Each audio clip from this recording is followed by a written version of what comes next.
जय हिंद। मुगल्स के बारे में हम बात कर रहे थे और इससे पिछले सेशंस में हमने पढ़ा था अकबर के बारे में। आज के सेशन में हम बात करेंगे जहांगीर के बारे में।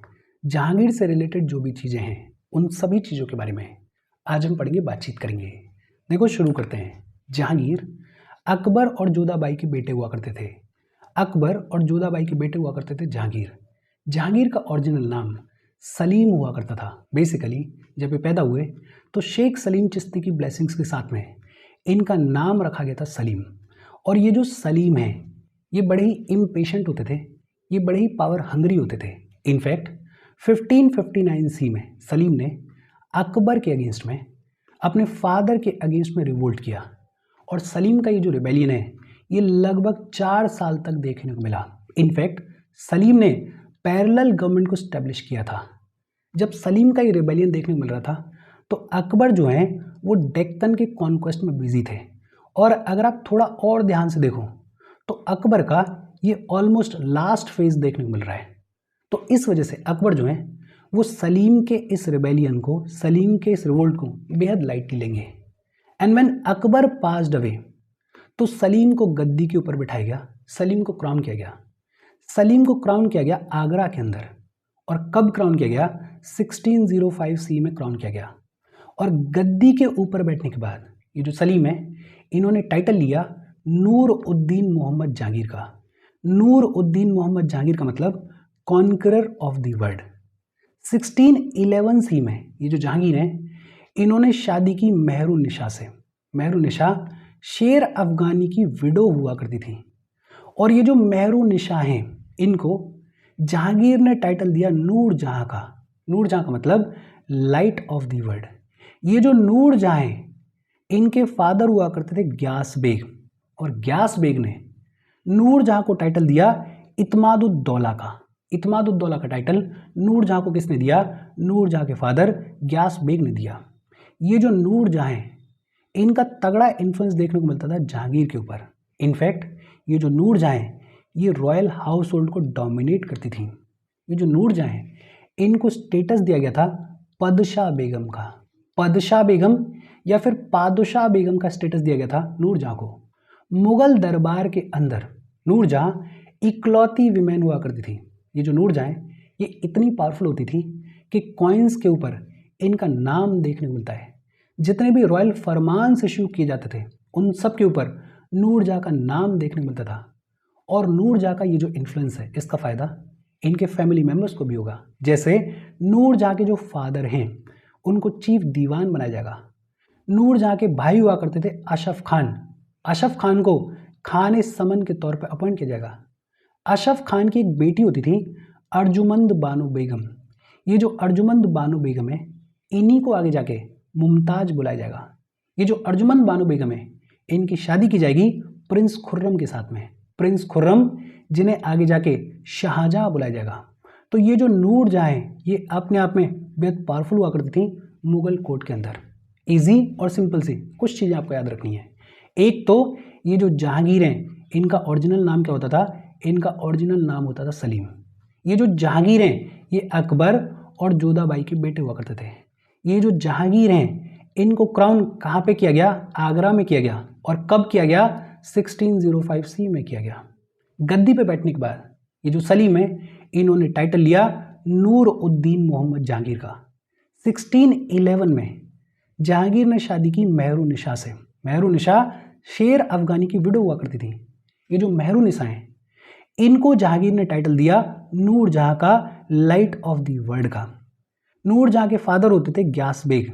और ग्यास बेग ने नूरजहां को टाइटल दिया इत्मादुद्दौला का। ये जो नूरजहां हैं ये अपने आप में बेहद पावरफुल हुआ करती थी। ये जो नूरजहां हैं इनको स्टेटस दिया गया था पदशाह बेगम का। नूरजहां के भाई होते थे अशफ खान। अशफ खान को खाने समन के तौर पर अपॉइंट किया गया था। अशफ खान की बेटी होती थी अर्जुमंद बानो बेगम जिन्हें आगे जाके मुमताज बुलाया जाएगा। ये जो अर्जुमंद बानो बेगम है इनकी शादी की जाएगी प्रिंस खुर्रम के साथ में। प्रिंस खुर्रम जिन्हें आगे जाके शाहजहां बुलाया जाएगा। इजी और सिंपल सी बातचीत है। होपफुली ये स्ट्रक्चर आपके दिमाग में सेट हुआ होगा। हम आगे बढ़ें उससे पहले वीडियो पे लाइक के बटन को दबा दो। लाइक दबाना ज़रूरी है बिकॉज यूट्यूब ऐसे ही फंक्शन करता है। जब आप वीडियो पे लाइक के बटन को दबाते हो तो यूट्यूब वीडियो को कंसिडर करता है और थोड़ा सा पुश कर देता है। तो लाइक का बटन दबा दो, शेयर कर दो अपने सोशल मीडिया हैंडल्स पे, व्हाट्सएप वगैरह पे अपने फ्रेंड्स को। जो भी लोग इसमें इंटरेस्टेड हैं, इससे रिलेटेड पढ़ाई कर रहे हैं, उनको शेयर कर दो। अगर चैनल को सब्सक्राइब नहीं किया है तो फॉर श्योर चैनल को सब्सक्राइब कर लो। और अगर आप केपेबल हो, हेल्प करना चाहते हो, तो आप हमें हेल्प कर सकते हो by clicking on the join button, या फिर आप कंट्रीब्यूट भी कर सकते हो QR कोड को स्कैन करके। अच्छा, जहांगीर जो हैं वो गद्दी के ऊपर बैठे 1605 CE में। गद्दी के ऊपर बैठने के बाद ये जो जहांगीर हैं, इनके अगेंस्ट में दो छोटे छोटे रिबेलियंस देखने को मिलेंगे। जो सबसे पहला रिबेलियन देखने को मिला वो किया इनके सबसे बड़े बेटे खुसरो ने।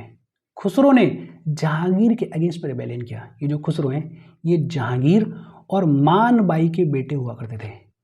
ये जो खुसरो का रिवोल्ट है, रिबेलियन है, इसको सप्रेस कर दिया जाएगा, खुसरो को हरा दिया जाएगा और जेल में डाल दिया जाएगा। और इसी फेज के दौरान एक बड़ा सिग्निफिकेंट इवेंट होगा। 1606 में गुरु अर्जुन देव, जो कि 5th सिख गुरु हैं, गुरु अर्जुन देव को जहांगीर जो हैं वो एग्जीक्यूट करवा देंगे। और ये अपने आप में सिग्निफिकेंट इवेंट था। आपको दो चीज़ें याद रखनी है, एक तो जहांगीर ने गुरु अर्जुन देव को एग्जीक्यूट करवाया था, और दूसरा कब करवाया था, 1606 में गुरु अर्जुन देव को एग्जीक्यूट करवाया था। तो एक तो खुसरो का रिवोल्ट देखने को मिला और दूसरा रिबेलियन देखने को मिलेगा 1622 में। 1622 में खुर्रम रिवोल्ट करेंगे, खुर्रम, जिन्हें आगे जाके शाहजहां बुलाया जाएगा। बेसिकली हो क्या रहा था कि जब प्रिंस खुर्रम की शादी की गई थी अर्जुमंद बानो बेगम से, तो प्रिंस खुर्रम नूरजहां के भाई और उनके फादर मिलके पूरे कोर्ट को चलाते थे। लेकिन आगे जाके क्या होगा, नूरजहां की एक बेटी और होती थी लाडली बेगम। ये जो लाडली बेगम है, ये नूरजहां और शेर अफगानी की बेटी हुआ करती थी। ये जो लाडली बेगम है, इनकी शादी नूरजहां करवा देंगी जहांगीर के एक और छोटे बेटे से। और फिर नूरजहां ये चाहेंगी कि लाडली बेगम के जो शौहर हैं, लाडली बेगम के जो पति हैं, वो आगे जाके गद्दी के ऊपर बैठे। और इससे दिक्कत हो जाएगी खुर्रम को। और खुर्रम को ये समझ में आता था कि ये जो जहांगीर हैं, इनके जो फादर हैं जहांगीर, वो पूरे तरीके से नूरजहां के कंट्रोल में है। तो खुर्रम क्या चाहेंगे, खुर्रम चाहेंगे कि किसी भी तरीके से सक्सेशन उनके नाम पे हो। और इस बैकड्रॉप में ये जो जहांगीर हैं, ये खुर्रम को ऑर्डर देंगे कि कांधार जाओ। कांधार में छोटा सा रिबेलियन देखने को मिल रहा था। उस रिबेलियन को सप्रेस करने के लिए जहांगीर खुर्रम को बोलेंगे कि आप कांधार जाओ। लेकिन खुर्रम को ये डर था कि कहीं वो कांधार जाएं और पीछे से कॉन्स्पिरेसी हो जाए और गद्दी या सक्सेशन उनसे छीन लिया जाए। तो ये जो खुर्रम है, ये क्या करेंगे, ये अनरीजनेबल डिमांड्स रखेंगे। जैसे ये बोलेंगे कि मुझे आर्मी के ऊपर पूरा कंट्रोल चाहिए, जैसे ये बोलेंगे कि मुझे पंजाब के ऊपर पूरा कंट्रोल चाहिए। बेसिकली खुर्रम जो हैं वो बहाने ढूंढ रहे थे कि किसी भी तरीके से ना जाया जाए। और ऐसे में जहांगीर को समझ में आएगा कि ये जो खुर्रम है, ये उनके अगेंस्ट में रिवोल्ट कर रहे हैं, रिबेलियन कर रहे हैं। खुर्रम का ये जो रिबेलियन है, ये लगभग 4 साल तक देखने को मिलेगा, लगभग 1626 CE तक देखने को मिलेगा। अल्टीमेटली खुर्रम को हरा दिया जाएगा।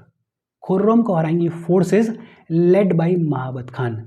महाबत खान के अंडर फोर्सेस डिफीट करेंगी किसको, खुर्रम को डिफीट करेंगे। ये जो रिबेलियन है, ये 4 साल तक देखने को मिला। और इस रिबेलियन के सिग्निफिकेंट नेगेटिव इंपैक्ट्स देखने को मिले। जैसे एक तो कांधार जो है वो मुगल एम्पायर के हाथ से निकल जाएगा। पहला तो कांधार हाथ से निकल जाएगा, और दूसरा इसी फेज के दौरान जहांगीर जो है वो डेक्कन के कॉन्क्वेस्ट पे निकलेंगे। लेकिन डेक्कन का ये जो कॉन्क्वेस्ट है जहांगीर का, ये ऑलमोस्ट अनसक्सेसफुल रहेगा। अनसक्सेसफुल क्यों रहेगा, बिकॉज दूसरी तरफ खुर्रम का रिबेलियन हो रहा था और उसको भी संभालना था। तो ये दो छोटे छोटे रिबेलियंस देखने को मिले जहांगीर के अगेंस्ट में। जहांगीर के अगेंस्ट में मुगल एम्पायर का एक्सपेंशन भी देखने को मिला। जैसे 1615 में महाराणा प्रताप के बेटे अमर सिंह ऑफ मेवाड़, अमर सिंह ऑफ मेवाड़ जो है वो जहांगीर के सामने सबमिट कर देंगे। और अमर सिंह के बेटे राणा सिंह, उनको मुगल मनसबदार बना दिया जाएगा। फिर आगे चल के 1616 में खाने खाना ने अहमदनगर, बीजापुर और गोलकोंडा की कंबाइंड फोर्सेस को हराया। और खाने खाना की मदद इसमें मराठास ने की। और ये बड़े मजे की बात है, मराठास जो कि आगे जाके मुगल्स के डोमिनेंस को रोकेंगे, वो 1616 में खाना की मदद कर रहे हैं अगेंस्ट अहमदनगर, बीजापुर एंड गोलकोंडा। 1620 में जहांगीर ने कांगड़ा को एनेक्स किया, हिमाचल प्रदेश के अंदर कांगड़ा को एनेक्स किया जहांगीर ने, और जहांगीर कांगड़ा को एनेक्स करने वाले पहले मुस्लिम रूलर बने। इसी फेज के दौरान जहांगीर डिसाइड करेंगे कि हमें डेक्कन को भी कॉन्कर करना है, और जहांगीर जो है वो अकबर की एक्सपेंशनिस्ट पॉलिसी को फॉलो करेंगे, अडॉप्ट करेंगे। लेकिन अपने इस डेक्कन कॉन्क्वेस्ट में जहांगीर जो है वो सक्सेसफुल हो नहीं पाएंगे। क्यों सक्सेसफुल नहीं हो पाएंगे? बिकॉज एक तो खुर्रम का रिवोल्ट देखने को मिल रहा था, तो पूरा ध्यान खुर्रम के रिवोल्ट के ऊपर था, और दूसरा मलिक अंबर का राइज देखने को मिल रहा था डेक्कन में, और ये जो मलिक अंबर हैं इनकी मदद कर रहे थे मराठास, इनकी मदद कर रहे थे बीजापुर के सुल्तान इब्राहिम आदिल शाह। इन दो रीजंस की वजह से प्राइमरीली जहांगीर का ये जो कॉन्क्वेस्ट ऑफ डेक्कन है ये ऑलमोस्ट अनसक्सेसफुल रहेगा, और इस बैकड्रॉप में 1627 सी में जहांगीर पास्ड अवे इन 1627 सी। और जब जहांगीर पास्ड अवे तो शाहजहां को मौका मिलेगा। शाहजहां जो है वो आगरा आएंगे, और शाहजहां के फेवर में नोबल्स देखने को मिलेंगे। उस दौर के जो चीफ दीवान हुआ करते थे अशरफ खान, वो देखने को मिलेंगे, और आर्मी देखने को मिलेगी। इन सब के सपोर्ट से शाहजहां जो है वो गद्दी के ऊपर बैठेंगे। हालांकि नूरजहां नहीं चाहती थी कि शाहजहां गद्दी के ऊपर बैठे, लेकिन सब सपोर्ट कर रहे हैं, नोबल्स भी सपोर्ट कर रहे हैं, चीफ दीवान भी सपोर्ट कर रहे हैं, आर्मी भी सपोर्ट कर रही है। इन सब के सपोर्ट के सामने नूरजहां की कहाँ चलनी थी? तो नूरजहां को पेंशन दे के रिटायर कर दिया जाएगा, और नूरजहां जो है वो लगभग 18 साल के बाद शी विल पास अवे। मोटा मोटा अगर कहानी देखें तो जहांगीर के बाद गद्दी के ऊपर कौन बैठे? शाहजहां बैठे। देखो ये जो जहांगीर हैं इनके अगेंस्ट में एक रेबेलियन किया इनके सबसे बड़े बेटे खुसरो ने। ये जो खुसरो का रेबेलियन है इसको सप्रेस कर दिया जाएगा, खुसरो को हरा दिया जाएगा और जेल में डाल दिया जाएगा। 1606 में गुरु अर्जुन देव को जहांगीर ने एग्जीक्यूट करवाया, जो कि अपने आप में सिग्निफिकेंट इवेंट है। फिर 1622 में खुर्रम ने रिबेलियन किया। ये जो खुर्रम का रिबेलियन है ये लगभग 4 साल तक देखने को मिलेगा, हालांकि इसको भी सप्रेस कर दिया जाएगा, बट हाँ इस फेज के दौरान कांधार मुगल एम्पायर के हाथ से निकल जाएगा, और दूसरी तरफ ये जो डेक्कन का कॉन्क्वेस्ट है ये भी अनसक्सेसफुल हो जाएगा। जहांगीर के अंडर मुगल एम्पायर का एक्सपेंशन भी देखने को मिला, जैसे 1615 में अमर सिंह ऑफ मेवाड़ ने जहांगीर के सामने सबमिट किया। 1616 में खाना ने अहमदनगर, बीजापुर और गोलकोंडा की कंबाइंड फोर्सेस को हराया। 1620 में जहांगीर ने कांगड़ा को एनेक्स किया। तो ये जो मुगल एम्पायर का एक्सपेंशन है ये भी देखने को मिलेगा। और फिर फाइनली 1627 में Jahangir passed away, and when Jahangir passed away तो गद्दी के ऊपर कौन बैठे? गद्दी के ऊपर बैठे शाहजहां। ये जो जहांगीर हैं इनके रेन के दौरान कई सारे इंपॉर्टेंट इवेंट्स हुए, जैसे ब्रिटिशर्स ने सबसे पहली बार मछलीपट्टनम को जहांगीर के रेन के दौरान ही विजिट किया। तो ब्रिटिशर्स का अराइवल देखने को मिलेगा। ये जो ब्रिटिशर्स हैं ये मछलीपट्टनम को विजिट करेंगे। इनफैक्ट कैप्टन विलियम हॉकिंस और थॉमस रो जो हैं वो जहांगीर के कोर्ट को भी विजिट करेंगे। ब्रिटिशर्स मछलीपट्टनम पे आएंगे जहांगीर के रेन के दौरान, और कैप्टन विलियम हॉकिंस और थॉमस रो जो हैं वो जहांगीर के कोर्ट को भी विजिट करेंगे। इनफैक्ट ये जो थॉमस रो हैं इनको फरमान मिल गया, इनको परमिशन मिल गई एम्परर से सूरत में इंग्लिश फैक्ट्री सेटअप करने के लिए। टर्निंग पॉइंट है कि थॉमस रो को परमिशन मिल गई सूरत में इंग्लिश फैक्ट्री सेटअप करने के लिए। ये जो जहांगीर हैं इन्होंने चेन ऑफ जस्टिस को स्टैब्लिश किया था। चेन ऑफ जस्टिस या जिसको जंजीर ए अदल बुलाया जाता था। ये जो चेन ऑफ जस्टिस है, ये जो जंजीर ए अदल है, इसका सिग्निफिकेंस क्या था? इसको पैलेस के बाहर टांगा गया था। किसी को भी किसी भी पॉइंट ऑफ टाइम पे अगर एम्परर से जस्टिस चाहिए, जस्टिस की मांग करनी है, तो वो इस चेन को खींच के बजा सकता था। जहांगीर जो है वो मोस्टली लाहौर में रहेंगे। जहांगीर ने ट्यूसडे और फ्राइडे को एनिमल किलिंग को प्रोहिबिट किया था। जानवरों को फूड के लिए नहीं मारा जाएगा ट्यूसडे और फ्राइडे को, इसके ऊपर बैन लगाया था जहांगीर ने तुजुक ए जहांगीरी को लिखा। तुजुक ए जहांगीरी पर्शियन में लिखी गई और ये जहांगीर की ऑटोबायोग्राफी है। जहांगीर ने एक बड़ी वैल्यूएबल डिक्शनरी फरंग ए जहांगीरी, फरंग ए जहांगीरी को भी सपोर्ट किसने किया? जहांगीर ने किया। जहांगीर के कोर्ट में कई सारे लर्नेड मैन देखने को मिलते थे, जैसे अब्दुल हामिद लाहौरी। अब्दुल हामिद लाहौरी ने पदशाहनामा को लिखा। पदशाहनामा को किसने लिखा? अब्दुल हामिद लाहौरी ने लिखा। और कैफी खान, ये जो कैफी खान है, इन्होंने मुंतकब ए लुबाब को लिखा। मुंतकब ए लुबाब को किसने लिखा? कैफी खान ने लिखा। ये जो अब्दुल हामिद लाहौरी हैं, ये जो कैफी खान है, ये दोनों जहांगीर के कोर्ट में देखने को मिलते थे। जहांगीर के आर्ट एंड आर्किटेक्चर की अगर बात करें तो बड़ा इंपॉर्टेंट एक इवेंट देखने को मिलता है। जहांगीर के रेन के दौरान बिल्डिंग्स में मार्बल का यूज देखने को मिलेगा। बिल्डिंग्स को मार्बल से बनाने की शुरुआत जहांगीर के रेन के दौरान देखने को मिलती है। जो वॉल्स हैं उनको फ्लोरल डिजाइन से डेकोरेट करने की शुरुआत की जाएगी। सेमी प्रेशियस स्टोन्स का यूज देखने को मिलेगा। पेट्रा ड्योरा का यूज देखने को मिलेगा। नूरजहां ने अपने फादर के लिए एक टूम्ब बनवाया था आगरा के अंदर, और ये जो टूम्ब है इसको क्या बोला जाता है? इसको इत्मद उद दौला बुलाया जाता है। इत्मद उद दौला, ये जो टूम्ब है ये नूरजहां के फादर का टूम्ब है, जिसको नूरजहां ने बनवाया। कहाँ पे? आगरा में। जहांगीर ने लाहौर में मोती मस्जिद को बनवाया था। लाहौर में जहांगीर ने मोती मस्जिद को बनवाया था। अपना खुद का मुसल्लम, अपना खुद का टूम्ब भी जहांगीर ने कहाँ पे बनवाया था? लाहौर में बनवाया था। कश्मीर में जो बड़े फेमस शालीमार गार्डन्स और निशांत गार्डन्स देखने को मिलते हैं, इनको भी किसने बनवाया था? जहांगीर ने बनवाया था।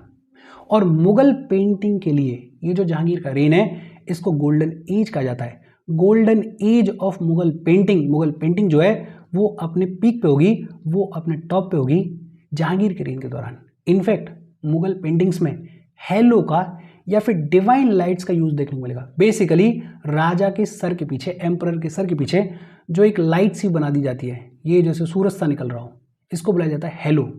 ये जो हेलो है, ये जो डिवाइन लाइट है बिहाइंड द किंग्स हेड, इसकी शुरुआत पेंटिंग्स में जहांगीर के रेन के दौरान देखने को मिलेगी। जो पेंटिंग्स हैं उनमें आमतौर पे हंटिंग को दिखाया जाता था, लेकिन हंटिंग के साथ साथ बैटल्स और रॉयल कोर्ट्स को भी दिखाया जाने लगा। बहुत सारे पेंटर्स जो हैं वो देखने को मिलेंगे जहांगीर के कोर्ट में, और वो फ्लरिश करेंगे जहांगीर के सपोर्ट से। जैसे एक अबुल हसन है, एक मधु है, एक अनंत है, एक मनोहर है, एक गोवर्धन है। इसके अलावा एक बिशन दास हुआ करते थे। ये जो बिशन दास हैं इनको मास्टर ऑफ पोर्ट्रेज बुलाया जाता था। और एक उस्ताद मंसूर हुआ करते थे। ये जो उस्ताद मंसूर हैं ये एनिमल पेंटिंग्स के स्पेशलिस्ट हुआ करते थे। तो ये जो जहांगीर का टाइम फेज है, it is the golden age of Mughal period. और इसके साथ जहांगीर की बातचीत खत्म हो गई। इजी और सिंपल सी बातचीत है। कोई डाउट हो कमेंट करके पूछ लेना। Thank you very much.